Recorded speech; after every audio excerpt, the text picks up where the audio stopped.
Welcome to the class students. आज हम देख रहे हैं कंप्यूटर साइंस सब्जेक्ट। हम लोगों के चैप्टर का नाम है एडवांस प्रोग्रामिंग इन सी और session number 8 introduction to loops. Okay, तो इसके पहले हम लोगों ने देखा है कि सी में कैसे नॉर्मल प्रोग्रामिंग होती है, सिंपल प्रोग्राम्स हम लोगों ने देखे और कंडीशनल स्टेटमेंट्स का भी यूज देखा। ओके, जैसे कंडीशनल स्टेटमेंट जैसे कि इफ, एल्स, ये सब कंडीशनल स्टेटमेंट है। तो आज हम लोग देखेंगे लूप के बारे में। ठीक है, तो एक्चुअली लूप होता क्या है। ओके, तो लूप कैसे हम लोग समझ में आता है कि हम लोगों को लूप यूज करना है, लूप के एडवांटेजेस क्या होते हैं, ये हम लोग देखेंगे। ओके, तो एक्चुअली अगर आपको सिंपल प्रोग्राम लिखना है, सपोज मैंने अगर आपको बोला कि आपका नाम 10 टाइम्स प्रिंट करो। Okay, write a program to print your name 10 times. ठीक है, तो आपको क्या करना है, एक ही चीज आपको 10 टाइम्स करनी है, राइट। जैसे आपका अगर कुछ भी XYZ नाम होगा तो हम लोग क्या करेंगे, प्रिंट करने के लिए क्या यूज करते हैं हम लोग, प्रिंटफ स्टेटमेंट। ओके, तो प्रिंटफ स्टेटमेंट हम लोग 10 टाइम्स लिखेंगे। ओके, तो इसके लिए अब ये 10 टाइम्स है इसीलिए हम लोग 10 टाइम्स हम लोग लिख पाए। लेकिन अगर यही 1000 टाइम्स होगा या 100 टाइम्स होगा या फिर यही चीज अब बार बार जो कर रहे हैं ये हम लोग अगर एक चीज में, एक स्टेटमेंट में कर पाए तब हम लोग लूप का यूज करते हैं। ओके, जैसे कि सी लैंग्वेज में आपको बहुत सारे लूप्स प्रोवाइड किए गए हैं। लूप्स की मदद से आप एक ही स्टेटमेंट को बार बार एग्जीक्यूट करवा सकते हैं। ओके, इस तरह हर तरह का लूप एक ब्लॉक प्रोवाइड करता है, उसका एक स्ट्रक्चर में एक ब्लॉक रहता है, वो एक ब्लॉक आप जितना टाइम चाहे आप उसको प्रिंट करवा सकते हैं। ओके, अब इसमें फायदा क्या है कि आपको ज्यादा जो प्रोग्राम है वो बार बार बहुत लंबा लिखने का जरूरत नहीं पड़ता है, उसमें एक सेट ऑफ स्टेटमेंट हम लोग बार बार उसको एग्जीक्यूट कर सकते हैं। ओके, तो हम लोग देखते हैं पहले कि कैसे करके प्रोग्राम एग्जीक्यूट होता है। जैसे ये एक फ्लो चार्ट है, फंक्शनिंग कोई भी लूप का फंक्शनिंग ऐसे चलता है। प्रोग्राम स्टार्ट हुआ, यहाँ पे लूप स्टेटमेंट है, जैसे कि आपको कहाँ से स्टार्ट करना है, कहाँ तक आपको कितना टाइम वो जो लूप है वो चलाना है। ठीक है, कितने टाइम आपको वो स्टेटमेंट या सेट ऑफ स्टेटमेंट्स को एग्जीक्यूट करना है वो यहाँ पे होता है। ठीक है, फिर कंडीशन होती है कि हम लोग मतलब वही कितने टाइम तक, ये स्टेटमेंट्स कंडीशन मतलब क्या करना है आपको प्रोग्राम में, वो स्टेटमेंट्स में कंडीशन मतलब कहाँ तक आपको करना है। ये एक्चुअली डू व्हाइल लूप का है।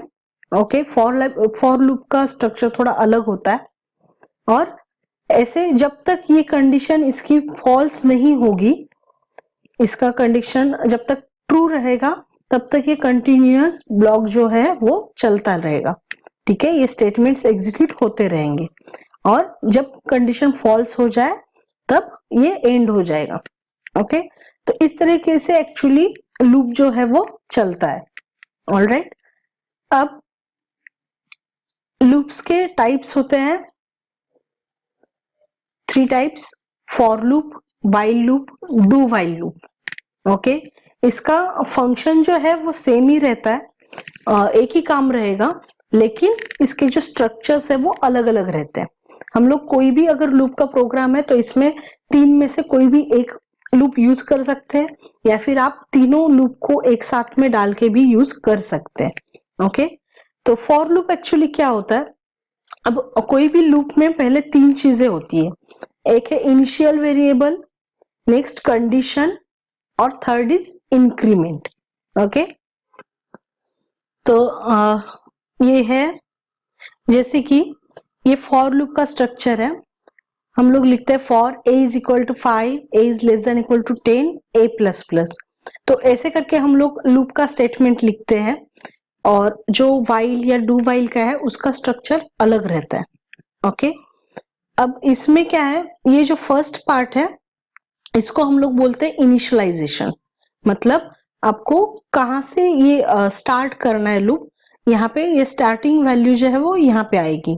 ओके, और ये है कंडीशन, मतलब कहाँ तक आपको लूप चलाना है, जैसे लेस देन इक्वल टू 10, मतलब 10 नंबर आने तक वो लूप चलता रहेगा, और जैसे ही ये 10 के ऊपर जाएगा, जैसे 11 हो जाएगा, तब ये लूप उसके बाद में टर्मिनेट हो जाएगा।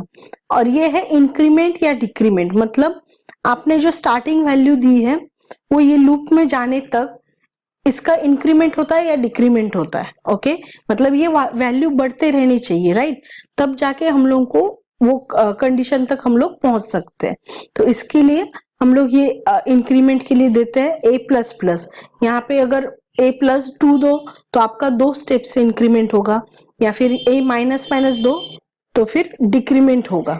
ओके, तो इस तरीके से ये फॉर लूप का स्ट्रक्चर रहता है।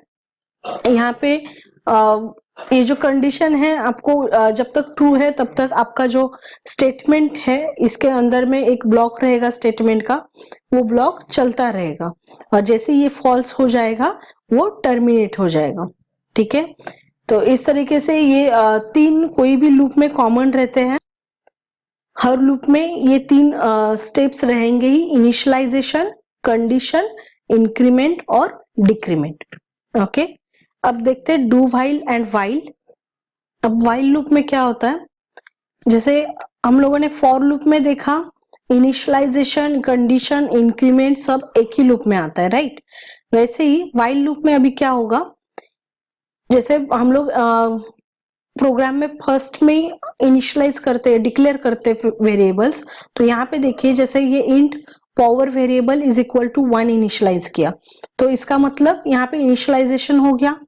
फिर व्हाइल में आता है कंडीशन, लूप कंडीशन, जो ये फॉर की जो बीच की कंडीशन है।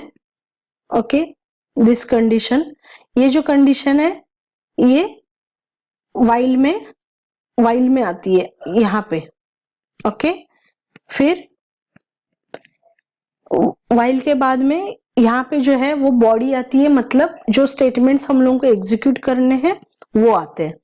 तो यहाँ पे जैसे एक ही स्टेटमेंट है तो ये जो ब्रेसेस है ये अगर नहीं होते तो भी चलता है, अगर एक से ज्यादा जब स्टेटमेंट रहते हैं तब हम लोगों को ये कर्ली ब्रेसेस का जरूरत पड़ता है। ओके, तो इस तरह से ये व्हाइल लूप का स्ट्रक्चर होता है। पहले इनिशियलाइजेशन, देन व्हाइल, यहाँ पे कंडीशन और फिर बॉडी, मतलब आपको जो स्टेटमेंट्स चाहिए वो। तो ये डिफरेंस होता है फॉर लूप और व्हाइल लूप में। नेक्स्ट है डू व्हाइल लूप। तो डू व्हाइल लूप में क्या होता है, डू, फिर ये जो ब्लॉक ऑफ स्टेटमेंट्स आएगा यहाँ पे, मतलब आपको जो करना है वो सब स्टेटमेंट्स आएंगे ये डू के अंदर में, और व्हाइल कंडीशन, मतलब अगर ये मुझे डू व्हाइल में कन्वर्ट करना है तो यहाँ पे आएगा डू, जैसे इनिशियलाइजेशन पहले ही होगा, power is equal to 1, int power is equal to 1, और डू में आएगा ये power equal to 2 into power, and यहाँ पे जो ये जो व्हाइल है यहाँ पे ये कंडीशन आएगी power less than equal to n/2। Okay, तो इस तरीके से स्ट्रक्चर अलग अलग है लेकिन इसका जो फंक्शन है वो सेम ही है। ठीक है, जैसे ये जो स्टेटमेंट्स है ये एक स्टेटमेंट हो या ऐसे ब्लॉक ऑफ स्टेटमेंट्स हो, ये जितनी बार हम लोग चाहिए एग्जीक्यूट कर सकते हैं यूजिंग लूप। तो इसके लिए आपको लूप की जरूरत पड़ती है। और ये व्हाइल लूप और डू व्हाइल लूप में एक यहाँ पे जो डिफरेंस है, यहाँ पे व्हाइल के बाद में, कंडीशन के बाद में ये सेमीकोलन देना पड़ता है, और ये जो W है वो स्मॉल है, यहाँ का भी W स्मॉल है लेकिन यहाँ पे सेमीकोलन नहीं रहता है। ओके, सो ये मेन डिफरेंस है while loop and do while loop में। तो इस तरीके से हम लोग लूप यूज करते हैं ताकि प्रोग्राम को हम लोग छोटा श्रिंक कर सके और ज्यादा से ज्यादा स्टेटमेंट को हम लोग एग्जीक्यूट कर सके। ओके, और डू व्हाइल लूप में क्या होता है, ये जो स्टेटमेंट्स है ये पहले एग्जीक्यूट होता है और लास्ट में जब समझ में आता है कि ये कंडीशन फॉल्स है तब ये टर्मिनेट हो जाते हैं। ओके, तो इस तरीके से हम लोगों ने देखा लूप क्यों जरूरी है और क्या क्या टाइप्स के लूप है और उसके अलग अलग स्ट्रक्चर्स। ओके, हम लोग इसका प्रोग्राम भी देखेंगे और कैसे यूज करते हैं ये भी हम लोग देखेंगे। ऑलराइट। Thank you.